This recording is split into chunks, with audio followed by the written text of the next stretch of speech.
Živijo tukaj, Retro Lover! Uje! Drago osvežilke in osvežilci, spet je čas, da pogledamo vaše komentarje. In ločimo trnje od pepela. Kaj? Babi reče se zrnje od plevela. Aja, ups. Ej, Silvester, danes rajš ne hoditi na najn vrt kaj gledati. Babi, kaj si naredil? Začnimo! Štartali bomo na YouTubeu, kjer se nam je pod videom o lepotnih vlogih oglasil Parto Place. Napisal je, Brane ima skoraj boljš frizuro kot Bobby in Silvester.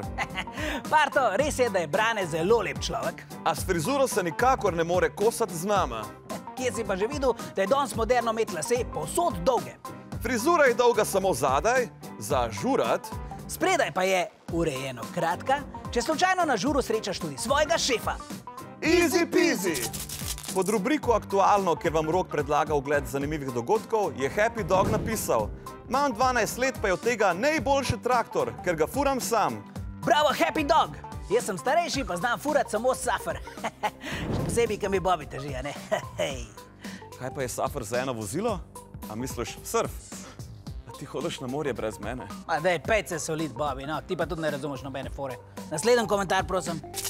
Pod videom z naslovom ASMR ne gre po načrtu nam je Bor Golob napisal: Naj moj komentar ne bo zmagovalen v Retro Loverju. Okej! Silvester, nisem vedel, da znajo golobi tudi pisati. Pod epskim filmom, kjer Peter in Rok odkrivata lepote romantičnih komedij, je Naja Šejkha napisala: Wow, na svetu so tudi ljudožerci, ampak dvomim, da v Sloveniji... Brez skrbi, Naja, pri nas zagotovo ni ljudožercev. A ne, Bobby? Res je. Bobby, kaj pa delaš? Da nisi ti ljudožerc. Kaj delaš s to solico? Pa če si mi rekel, naj se grem solit. Bobby, mene bo sam enkrat pobrali, presežil. Oglasili pa ste se nama tudi na Snapchatu. Luka je pokomentiral premik termina naše oddaje na soboto ob 10:30. Napisal je: Ful boljš kot v petek, ko v petek itak vsi Fortnite igrajo. Kaj? Samo v petek, a? Amaterji. Čas je, da podelimo nagrado za najboljši komentar tega tedna.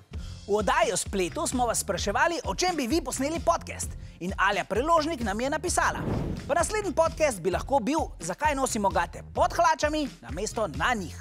Alja, ker Silvestrom obožujeva takšna in podobna filozofska vprašanja, ti podarjava slušalke osvežilne fronte.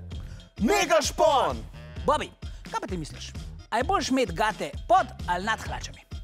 Oboje je super. Važno je samo, da jih ne pozabiš doma. Adijo! Če jaz ne bi bil naročen na kanalu Osvežilna fronta, bi mi bilo zdaj kar neroden. Jaz bi se od sramu kar v plenico polulil.